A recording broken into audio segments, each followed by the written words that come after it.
Do you need to ace an upcoming interview? I'm going to share with you today 5 tips to interview well and get the job fast.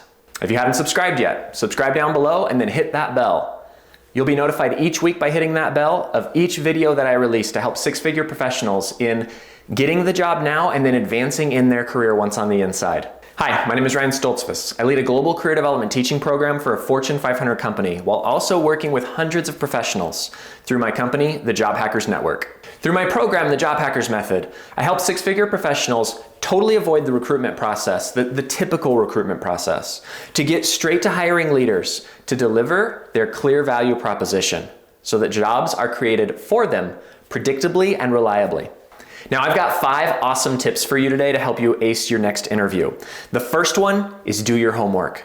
You've got to know ahead of time, what are you stepping into? Know the who, the what, the where, and the why.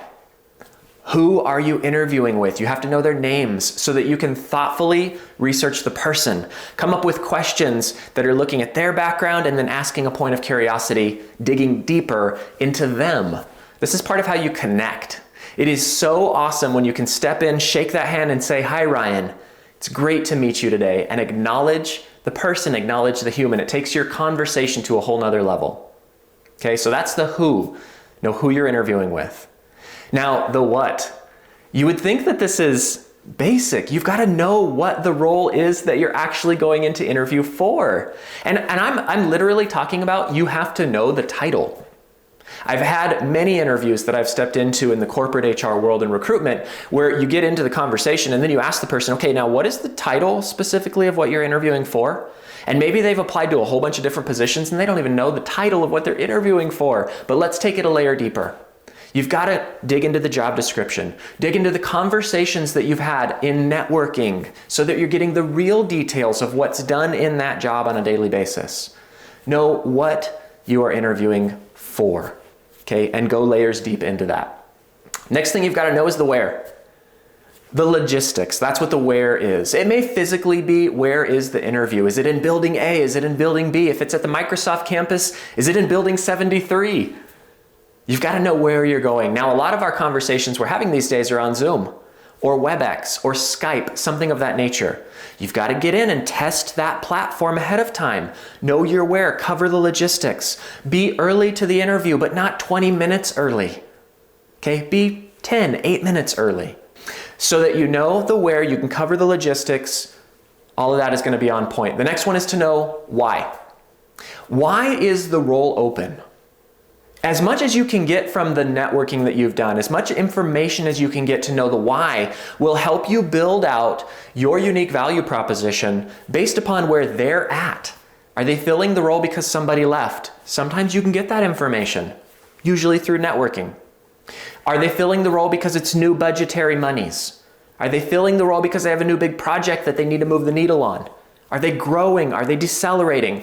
Know as much as you can. Get as much information before you step into the room because then your answers will be more on point to the unique value proposition you need to deliver to them.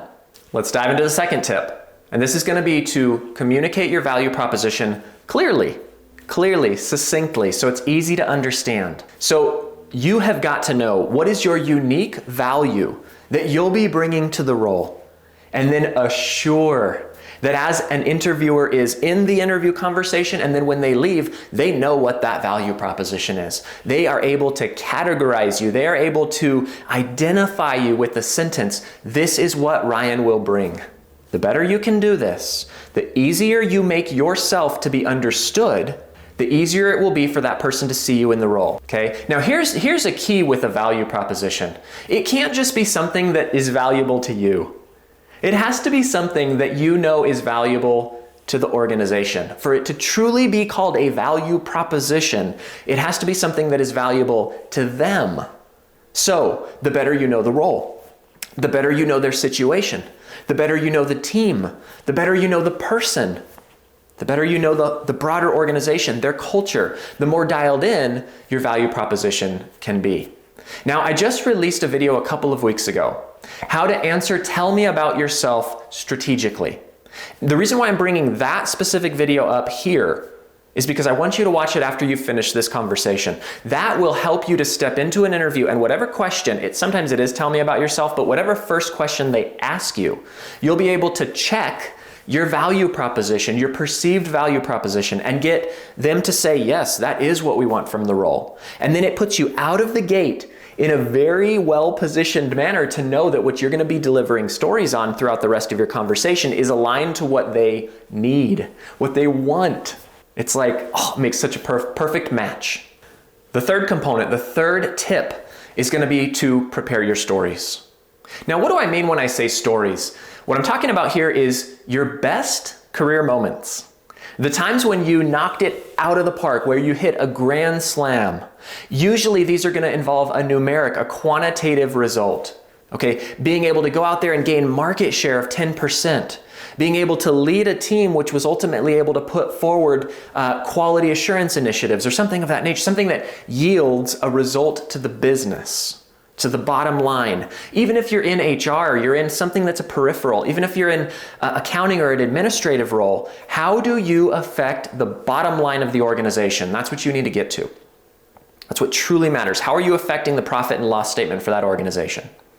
Now, breaking these down and aligning them to your value proposition that you intend to deliver is critical. So as you're writing out your stories, read that story and say, okay, does that delivery help tell the story that aligns to my value proposition that I'm stepping forward with? If I'm saying that I am a data analytics guru, is this a time when I use data analytics to move the needle for the business? Okay, the other thing that you want to align this with or check this with is your strengths.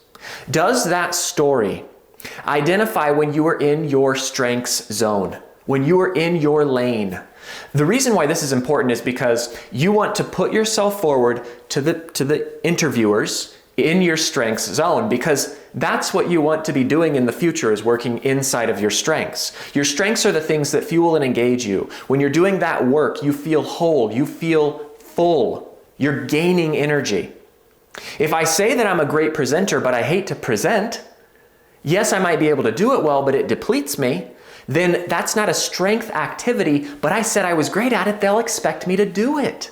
If you want balance in the work that you do, lead with your strengths, lead with your best moments, but make sure that it's work that you want to repeat. So I want to help you write your stories. I've prepared for you a stories workflow, a stories worksheet, so that as you're building out your stories, getting to a one-sentence situation, action, result. When faced with this, I did this and it yielded this. If this is resonating with you, then hit that like button down below. And then answer this question: do you know how to talk about your best stories? Type stories in the comments below if you are equipped to talk about your best moments. Here's your fourth tip: to use your resume as an interview cheat sheet. An interview cheat sheet. What do I mean when I say cheat sheet? I mean it gives you a competitive edge. It's not cheating in the typical sense of the word, like weighting the bat before you hit the ball. This is the legal form of cheating. Okay, it's giving you that advantage. In the interview process, you have got to take every advantage that you possibly can.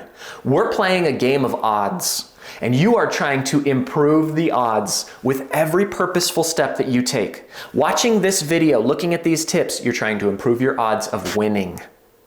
So, in your resume, I recommend using a career profile. A short paragraph, a career profile, it puts your best foot forward and it says, hey, this is who I am, this is my value proposition. It sets up your value. Right after that, I recommend using career highlights. The career highlights in a resume then says, okay, now let me tell you 3 stories when I was at my best. Oftentimes, you're going to have a recruiter just read those components at the top. And I'm not talking about an old school summary. I'm talking about a punch-filled, a meaningful profile, like the sentences that if they only read this, they would know who you are and what you bring to this specific role. Okay? Career profile, then career highlights, and then go into your work experience. And in your work experience, continue to deliver stories. Your best moments, quantifiable value, the impact that it yielded. Please, please do not simply talk about tasks, the tasks that you completed. Talk about when you made that meaningful impact, and you will have a resume that rises to the top, that stands out. And then, because you're thinking about your interview as you're writing your resume, as you're crafting your stories, every component that you put on there is something that you would love for them to ask you to explain further. So as you have that document in front of you, whatever question they throw at you, you can say, you know what? I've got a story of when I did that right here. Okay, and what better document to have in front of you as your cheat sheet than the document that you're supposed to bring to every interview? There's no way that you can look weird having that in front of you.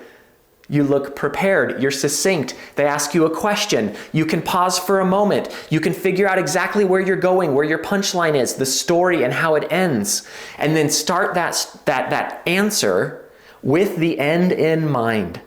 And I say that because it is so obvious to a seasoned recruiter when an interviewer, when an individual is starting to tell their story before even knowing where they're going. They ramble.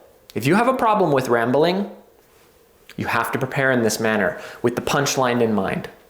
So I've got another resource for you here that I'm going to link down below. It's going to be a video and then also a document. The video is going to be one that I produced a couple of weeks ago. How to write a professional resume with a template included. Okay, resource number 2, that resume template. I've got to get that into your hands. So I'm going to link the resume template down below and then also kind of show that here on the screen so you've got the website to grab your professional resume template. I want to make this easy so that you're focusing on delivery. You're focusing on value. You're not getting caught up in blank pages trying to figure out how to execute a well-crafted resume. This last one is really big. Number 5 is going to be to close with confidence and salesmanship. The art of salesmanship, the art of sales is something that is very often lost in the interview process. I want you to realize that all of the work that you've been doing is selling. Writing that wonderful resume is a form of salesmanship. Preparing for the conversation with great questions is a form of salesmanship. Thinking about the structure, owning, partnering in the conversation, that's sales, folks. You can sell. You can do this. So here are some other purposeful things you can do at the end. What I want you to do is realize that people at the end of a conversation are not sure. At the end of this interview, an interviewer is not sure if you actually want the job. They knew when you stepped into the conversation that you wanted the job, but they've been delivering feedback, information, asking questions, giving you more about the company, the culture, the role. So then at the end, they're saying to themselves, I wonder if this individual still wants the job. And they don't ever ask that question, do they? They don't ever ask you if you still want the job, but the question is in their mind. So answer the question clearly. Let that person know, I want you to know that I am excited about this role, that I am excited to step into this role because, and then reiterate some of the key points from your conversation and your connected value proposition. I am excited to step into this conversation or this role because of my strengths in this and that. And you're having highlighted in this conversation, Mr. Interviewer, that those things are critically important to your team. And then the correlation that I see between my delivery of and your need of, right? Connecting something that you've done before with something that they need. Reiterating your value proposition to the organization and the role and the human, the interviewer that you're sitting in front of. How are you going to make their life better? And then what I want you to do at the very end, I want you to check for concerns. This is, again, a step that is missed, but this is dialing in to kind of interviewing with excellence. Ask that individual, is there something about my background or about our conversation that leaves you with any concerns? And you will be surprised what somebody will come back with and say, you know what, actually I'm a little bit concerned about your level of experience in.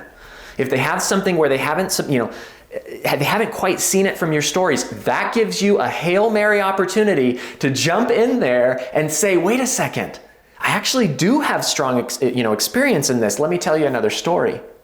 Okay, so it gives you one last chance to fill in the gap. Otherwise, they'll be walking away from that conversation with a concern, not knowing that you've got right there for them the experience that they need.